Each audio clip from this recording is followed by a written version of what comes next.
I guess it makes sense to some degree. Cotton, cotton is a plant and silk is done by a silkworm. Perhaps those were more indigenous to the areas in Europe. And yeah, I'm really talking off the cuff here. I have no idea what I'm talking about. So let's just keep going.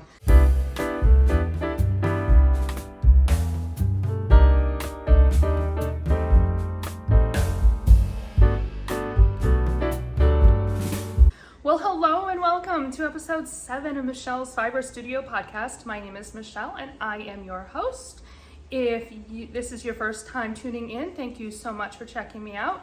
And if you are a returning viewer, well, thank you for coming back. I do appreciate it. Today is Sunday, May 26th. It is a beautiful sunny day. You can see the sunshine kind of out the window. Matter of fact, it's been about 75 degrees all day long. You're probably going to hear some road traffic. I do have the windows open because we like to air the house out, and I live on a not quiet road, so I apologize in advance for traffic as you hear that going. Hopefully that won't be too bad in the background. I'm not wearing any knitting today, but I do have something on Marta that I would like to talk about. This is my Rickroll cardigan, Rickroll wrap rather, also known as my COVID project. It is a pattern by Mary Annarella of Lyrical Knits, and it is a wrap that I cast on at the very beginning of the pandemic. I think I've got the date here, is March 24th. Is when I cast it on, and in those early days of the COVID pandemic when we were all sheltering in place, this was the project that I worked on, and I finished it on June 5th. I actually literally put the dates in my notes because I thought it illustrated that was definitely what I was working on in those days.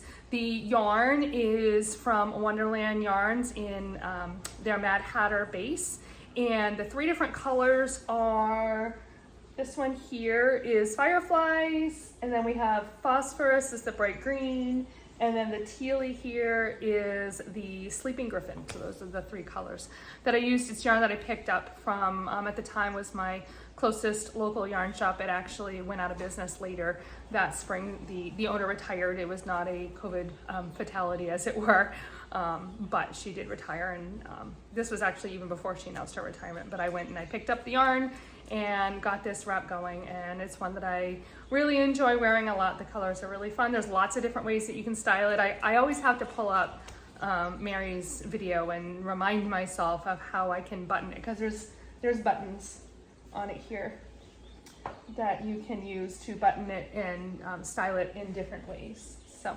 that is what Marta is wearing today.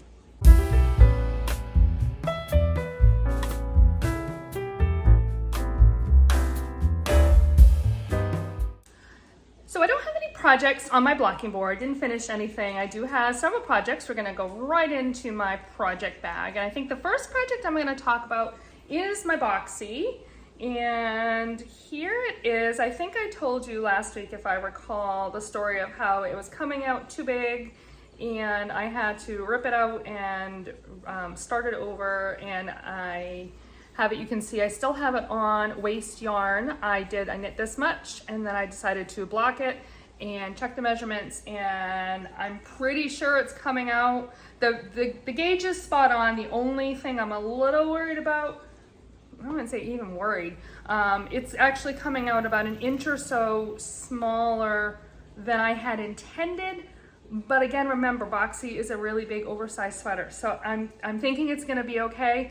I will probably slip it on waste yarn, and I don't know if I'll actually go through the exercise of blocking it. I don't know, maybe I will. If I'm going to the effort of putting it on the waste yarn, maybe I will. But once I knit, at this point, I'm just going round and round and stocking knit for, like, I don't know, I think it's 16 or 17 inches. So once I get, I don't know, 8 or 10 inches, I will probably throw it on waste yarn and try it again, and that will give me just a better sense of where it's at as opposed to the smaller piece. So that's all I've got. I worked on this just before I left on my trip. I was out of town all of last week, which is kind of what the rest of this podcast is going to focus on. So I just want to talk about this one really quickly and kind of give you an update on where that project is at.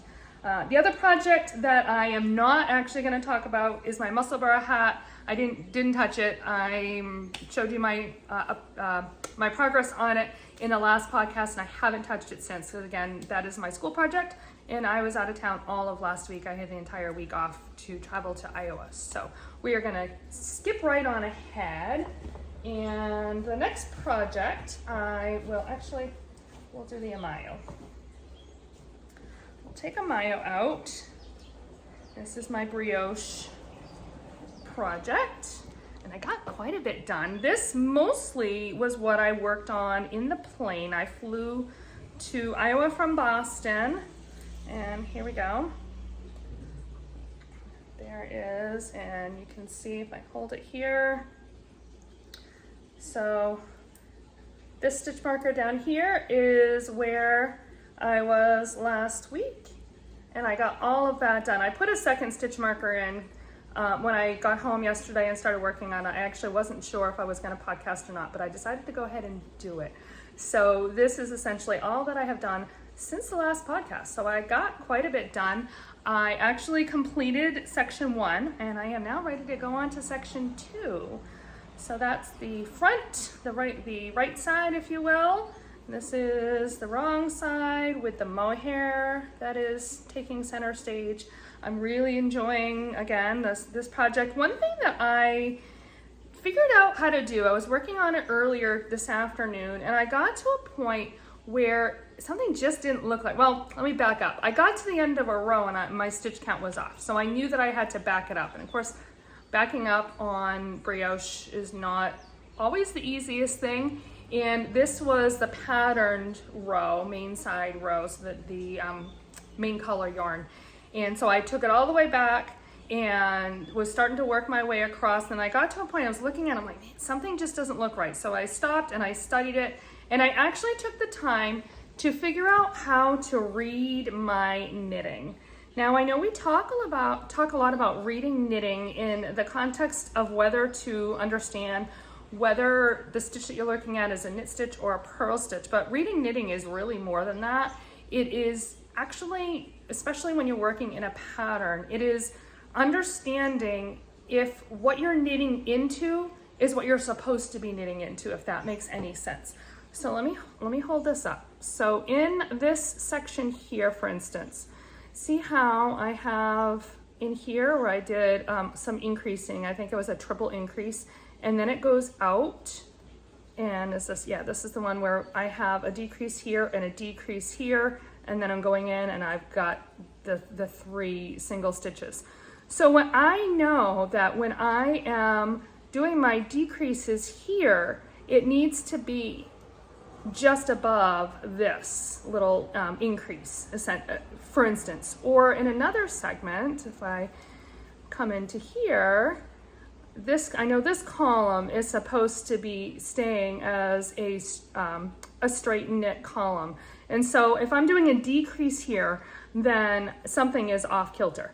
So I took the time to actually figure that out when I was trying to figure out something. I knew something didn't look right.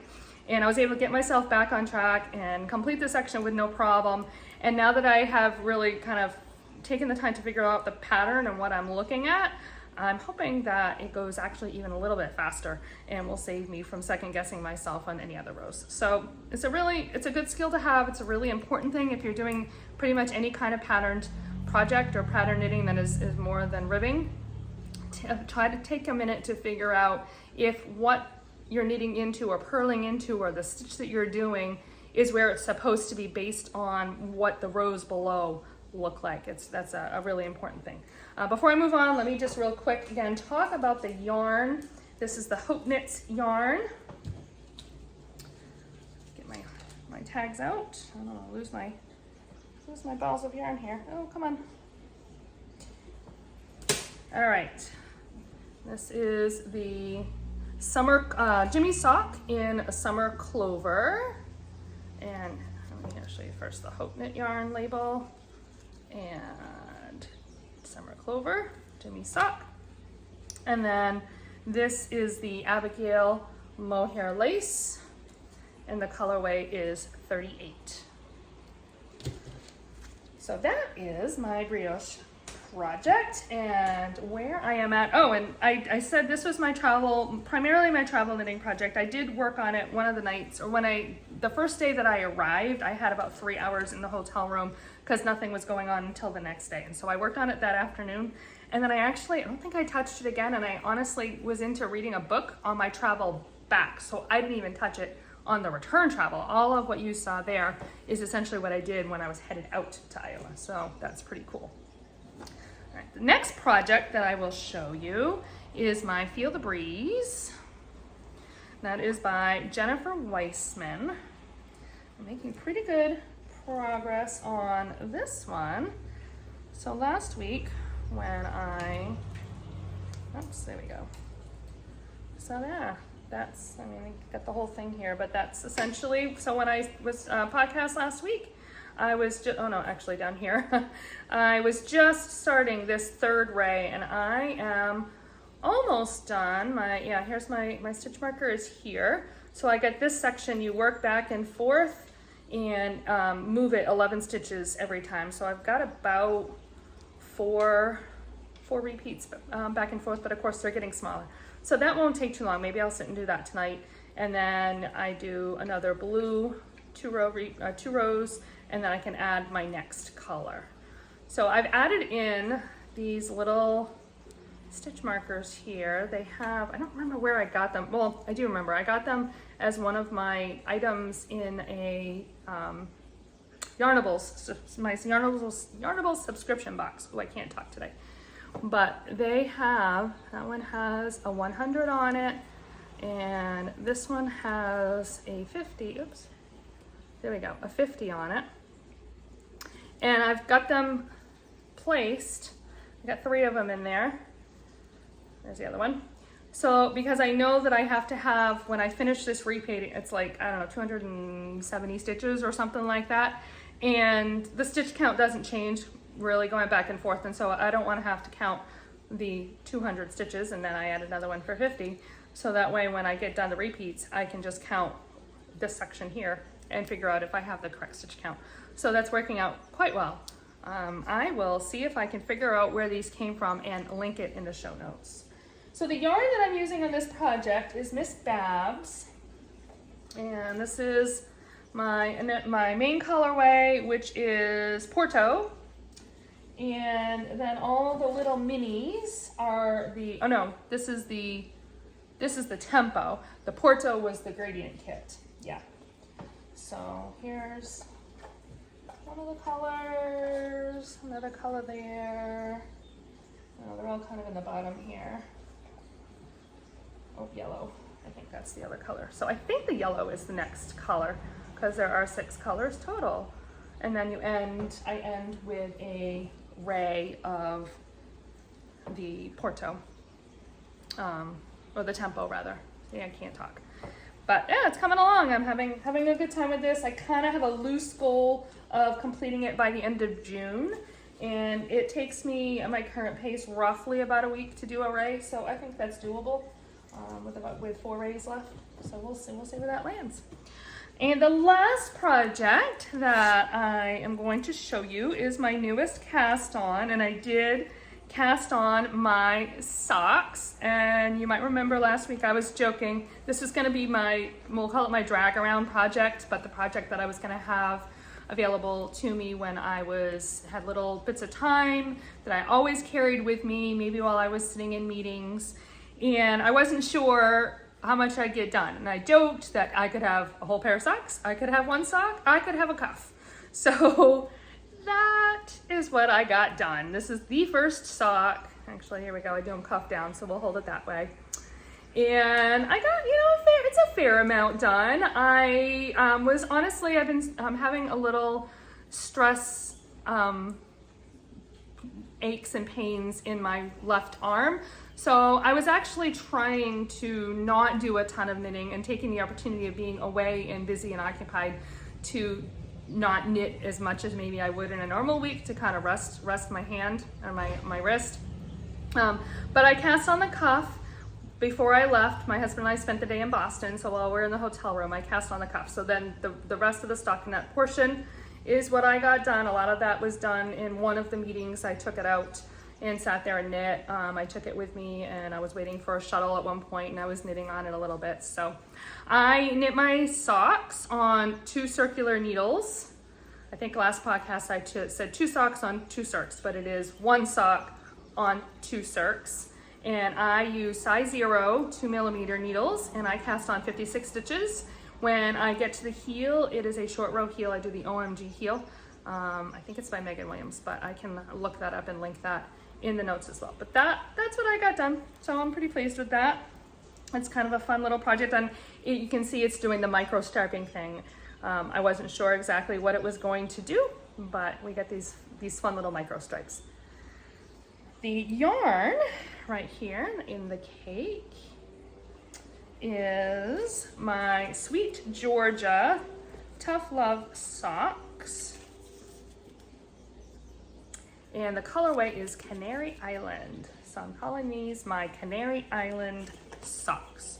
So those are the projects that I worked on this week. Considering the fact that I was traveling all week long, I'm pretty pleased with what I got done. And let's head on into the next segment.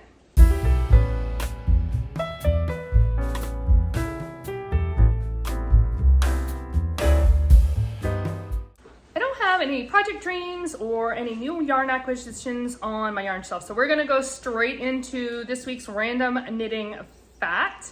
And what I discovered is that for the first 400 or 500 years of knitting's history, the most common knitting materials were cotton and silk, not wool, which I found really interesting. I guess it makes sense to some degree. Cotton cotton is a plant and silk is done by a silkworm. Perhaps those were more indigenous to the areas in Europe. And yeah, I'm really talking off the cuff here. I have no idea what I'm talking about, so let's just keep going. What is fascinating about that is I knit primarily with wool. I have done some knitting with cotton, but I have to confess, it's really not my favorite medium to knit with. I think even for summer knits, a fingering weight wool is more breathable than cotton. Cotton can still be dense and heavy. It doesn't have a lot of memory. Silk is nice, and I have knit with some silk. I have, I think, 2 different 100% silk projects. One is a shrug or a lightweight sweater, and the other one is a wrap that I did. But I've also knit with silk, a wool silk blend. That's probably mostly where I've found that I've been working with silk. But for the most part, wool is my go-to. But just find it interesting that, considering how wool is probably the most recognizable of yarns and what probably I would say the majority of knitters work with, it was not something that was common until probably a little more recently in knitting's history. So that is your random knitting fact for this week.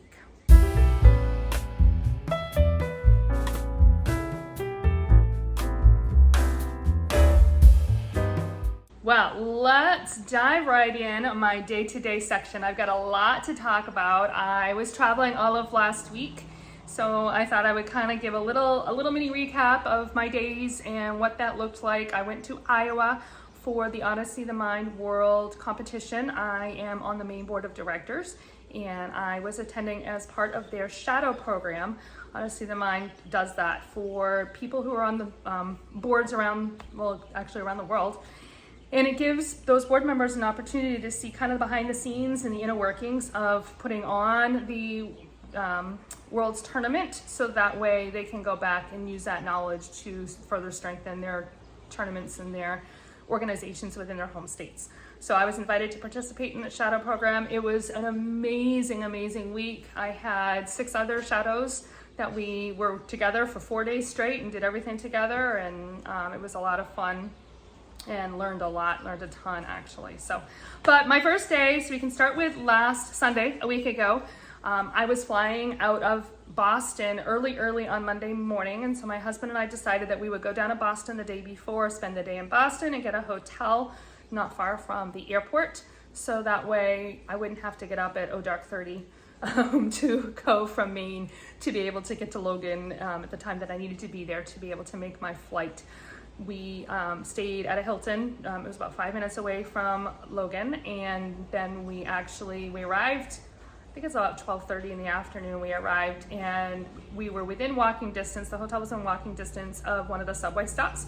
So we took the subway into the city of Boston and just kind of walked around. And we didn't really do, my brain is foggy because so much has happened in the last week, but we didn't do anything specific. We went to, we were hungry. So the first thing we did is we went to Quincy Market. I think I've actually got a picture. I can pop in there and Faneuil Hall and got some lunch. It was super crowded because it was 1 o'clock in the afternoon. So it was really, really busy. That day was kind of misty and rainy too. At least when we first arrived, the drizzle stopped about the time that we finished lunch. I would say the drizzle stopped. So we got our lunch, and then we just kind of walked down to Downtown Crossing, which is about maybe a 7 or 8 minute walk, 10-minute walk from Quincy Market area, and did a little bit of shopping. We then decided that I wanted a cannoli. And so we walked to Mike's Pastries, which is in the north end of Boston, and that was probably about a 15-minute or so walk from Downtown Crossing. So we walked to Mike's, and we got our cannolis, and we stopped and rested in like one of the little parks that's not far from the north end. And we're sitting there, and about that point, it was 4 o'clock in the afternoon, I guess, and it was still on the cooler side. It was in the mid-50s, and even though the drizzling had stopped, it was a little bit of a breeze. And I'm like, I'm really tired, and I'm kind of cold, and I really don't feel like walking around, and I know I've got a really early flight. So how about we just go back to the hotel? And I know we've only been about 3 hours walking around Boston. It feels a little silly, but that's what we did. We went, caught the subway back to the hotel, and then we just chilled in the hotel, and actually the cannoli became our dinner. We didn't even go back out for dinner. So I had such a large lunch when we arrived at Quincy Market that I wasn't even hungry. So that was the other piece of that. It's like, well, I'm not really very hungry to even stick around and try to think about getting a meal in Boston. So that was Sunday. Relaxed, did some knitting. That's when I cast on the sock. And then the next morning they actually had a shuttle from the hotel directly to Logan. So we took the shuttle there. My husband left me, took the shuttle back to the hotel so he could drive back up to Maine. And then I went into the airport and got checked in. I breezed right through security. I was there at 4 o'clock. So I think it was just before it got super busy because I pretty much walked straight through security. It was one of the easiest times going through security I think that I've ever had. And then my flights were great. I had like a 2.5, almost 3 hour layover in Washington, D.C. So I did a lot of knitting on the Ameyo during that layover. Had my headphones in, was listening to some podcasts. And then I arrived in Iowa about 2 o'clock in the afternoon is when I got to the hotel. I just figured out that door to door, including the time change, it was 12 hours total of travel from the hotel room to hotel room. So that's about how long. And I had the whole rest of the afternoon to chill and relax. There was a welcome reception that evening that I was able to go to. And then the next day we just dived right in. I had meetings all day long with various people within the organization and talked about all kinds of different facets. We left at one point to go check out the registration process for the teams that were coming in. It was quite a well-oiled machine. And then got back to the hotel, which was good because it was a really, really rainy day. And about the time that we got back to the hotel, we were sitting there and we were told that we were under a tornado warning and that we needed to go and shelter. So we went downstairs to the first floor and they had us sheltering in a hallway, first floor hallway. It was about 15 or 20 minutes or so, I guess, that we were in that hallway. So of course I'm gonna actually turn around because I don't know if I can do this. Yeah, I can do this.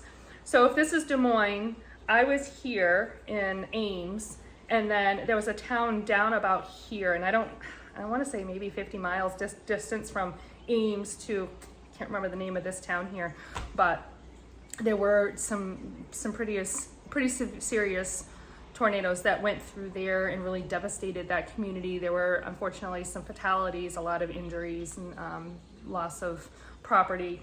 And I heard that even some people, because that was the day that a lot of the teams were arriving, And as they were driving through, they saw evidence of the tornado or a tornado having gone through there. So that was really, really something different for this Mainer, whose worst weather is ice and snow, and more recently we've had some flooding, but really ice and snow is is what I have to deal with. So that was Tuesday. That was the first day, and then it cleared out and it wasn't quite so bad. We had opening ceremonies that night, which was really cool. They have a laser light show that they do, and welcoming all the teams. The teams all representatives from the teams are all able to parade in. Oh, I didn't put in my notes. We had, I think it was 32 states and 10 countries represented, and about 800 teams. Oh shoot, here, let me go look it up because it's really interesting. Okay, yeah, so it's 32 states, 9 countries, 680 teams, and about 30,000 people is what goes through that tournament. So it really is, it's quite an ordeal, quite a to-do. And then there was a reception after the opening ceremonies that I was able to go to. I didn't stay too long, maybe half an hour. I had a little bit of coffee and a few snacks. Actually, I think I was pretty hungry, so I ate a little something and then went up to bed because it had been a long day. So the second day, Wednesday, we went into the college campus and we saw the merchandise booth or the merchandise room where they have all the Odyssey the Mind merchandise set up. We checked out the Creativity Festival, which is where different organizations from the different states can set up different activities, and there's different booths. Get a plane that's landing. I'm about 2 miles from the local airport, so I'm sorry, probably heard that. Give it a second. Okay, so different organizations can set up different games, and we had a game actually at the Creativity Festival. I can pop a picture of that in there as well.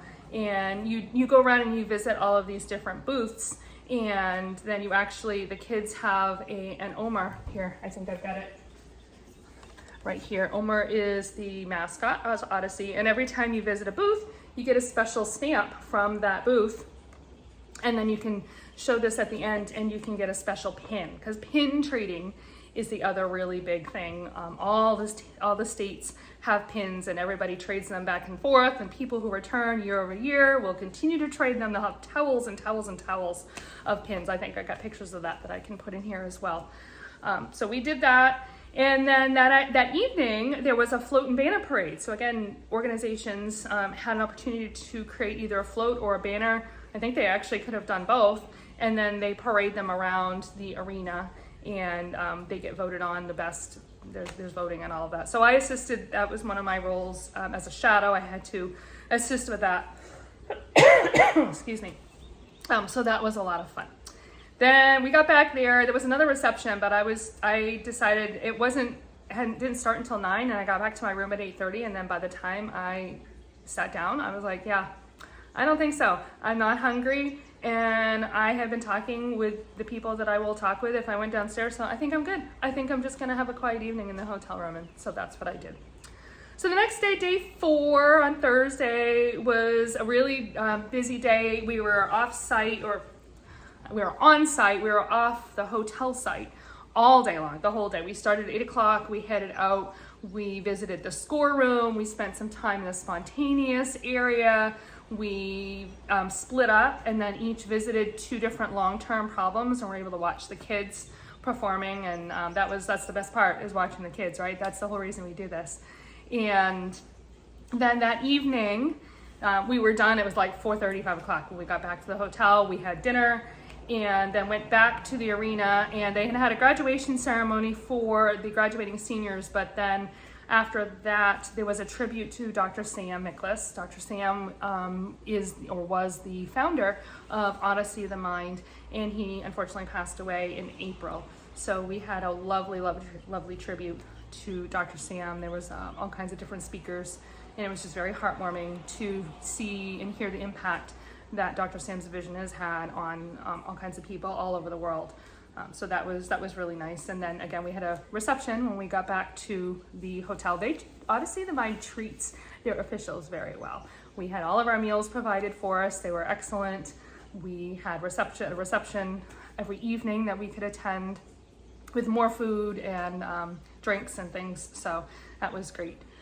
So then Friday, day 5, was the last day, and it started out with a bang, pretty much literally. We were woken up at 4:45 with another tornado warning. So I woke up right around that time, just before the warning went off, and something, I don't really know what woke me up initially, but something just didn't feel quite right. And I was kind of looking around, and then all of a sudden the tornado siren went off, and you could hear it out the window, and then you could see the bright light flashing so clearly. You know, it was the tornado siren. And I didn't want to be the out-of-state sissy who was running at the first sign of a weather alert, not knowing, you know, like, okay, is this something that I really need to what do I need to do in this situation? And so I was sitting there or laying there half up in bed trying to decide, and then my phone went off with the weather alerts that will come up, the loud weather alerts. So I'm like, okay, yeah, that probably means that I need to do something. So I got up, I got dressed, went to the bathroom, and then my roommate and I went downstairs, and again, we were sheltering. This time we were in the utility hallway, again on the first floor. There had been people in the utility hallway the first day when we sheltered, but by the time we got there, it was full, so they put us in the other hallway, but we were pretty quick on it. So we ended up in the utility hallway, and this time it was like an hour that we were down there. They came around after about half an hour with some bottles of water and cups of water, which was really, really nice, because you know how thirsty you are the first thing in the morning, you just kind of parched. So that helped. And then after about an hour, it was about 5:45 or so, when we were told that we could go back upstairs and back to our rooms. But of course, at that point, you're wide awake, and there was no. And again, I'm East Coast, so it was like 7 o'clock at home. So there was no going back to sleep. So I was up at that point. I was really dragging all day long after that. After multiple days of all day long being on the go and then getting up really early, that was really not the wake-up call that I wanted. But after that, we had a breakfast, and then our first meeting, we talked with some individuals about tournament logistics. And then we went and got our lunch, and when we came back, we had an opportunity to meet with Omer and Omer's crew. So we spent about an hour learning about Omer and what Omer does during Worlds and how that is managed. So we'll leave it at that, but I've got a fun picture of me and Omer. And then we had the closing ceremonies that evening where the awards are handed out. There was like a whole dance party vibe when you first went in. Teams were dancing to Cotton Eye Joe and the YMCA, and like it was pretty fun, pretty cool. We actually had one of our main teams that placed 5th, so they were able to be to stand in to be recognized. And then again, it ended with a laser show. Actually, no, I think it opened with a laser show because the trophies were all on the table, and that was really cool. And then we had an after party. The coaches and the officials gathered together back at the hotel where we were staying. The officials were staying. The coaches and the teams all stay in the dorms on the campus, but the officials all stay at the hotel. And so back at that hotel, they had an after party, and I hung around there for about an hour. But again, I was getting kind of tired, and I had another early wake-up call. I had a shuttle that was picking me up at 3 o'clock in the morning because I was flying out of Ames at 6 a.m. So I decided that I did not want to hang out too long, longer than I needed to. So, but it was great. I visited with some people, had made a ton of new friends, and tried to make the rounds before I went upstairs and say goodbye. And I had actually gotten everything all packed before I even went to the closing ceremony. So when I got up, and I was able to just I changed into what I was going to travel in and crawled into bed for a couple of hours. And then when my alarm got me up or went off, I was pretty much able to just get up, use the bathroom, and bust out of there. I didn't have to take time to really do anything except gather my charger for my phone and dump my water bottle. Like that was pretty much it. So, and then I spent a good chunk of Saturday traveling. It was pretty good travel. I did have a really tight connection. I went from Des Moines to Chicago, and then from Chicago to Boston. And my layover in Chicago was only about 40 minutes, I guess. It was a pretty short layover, and then we were about 15 minutes late leaving Des Moines. So I was starting to get a little nervous, thinking, okay, this is really tight and I don't know where I'm landing and where my gate is that I'm leaving from. So once we got up in the air, I checked in with the flight attendant. She says, we're not going to let you know that, but you can log on to the Wi-Fi and pull up the American Airlines app and check that out. So I did. I pulled it up and I found out, God is so good. I was landing, I think, in H9 and I was departing from H10. So we landed. Pilot was great. He was able to make up a little bit of time, so we weren't a full 15 minutes later. We were maybe 7 or 8 minutes actually later, so cut it pretty much in half, I want to say. And then I was in row 8, so I was pretty close to the front of the plane. So I was able to get up and get off the plane, go down one gate, and then I looked at the board and they were boarding my group. So I immediately queued up and got on the next plane. I didn't stop for anything. And I think I was in O'Hare for 5 minutes, literally 5 minutes. I don't think I've ever had that short of a layover. I don't know that I really want to do that again, although, kept things moving, right? And then landed at Logan with no problem. I had to wait about an hour for my bus to take me back to Portland, and then my husband picked me up at the bus station in Portland, and I got home. Again, this time from hotel room to house door was, again, about 12 hours. So that, for kicks and giggles, tells you what my travel day was like. And then I chilled for the rest of the day. And it's been a pretty slow day today. Went to church this morning, and then it's been really quiet. Took a nap this afternoon. That felt pretty good, and here we are. So that's, tomorrow is Memorial Day, so I have the opportunity to have the day off again, which will be nice. I get a birthday party for my nephew. But other than that, it can be a pretty slow day, and then we'll jump right back into the work week on Tuesday. So that's all that I have for today. I thank you so much for listening. I will have links to everything down below in the show notes. And you can find me on Ravelry and Instagram as Knittin' Michelle, or you can send me an email at michellesfiberstudio@gmail.com.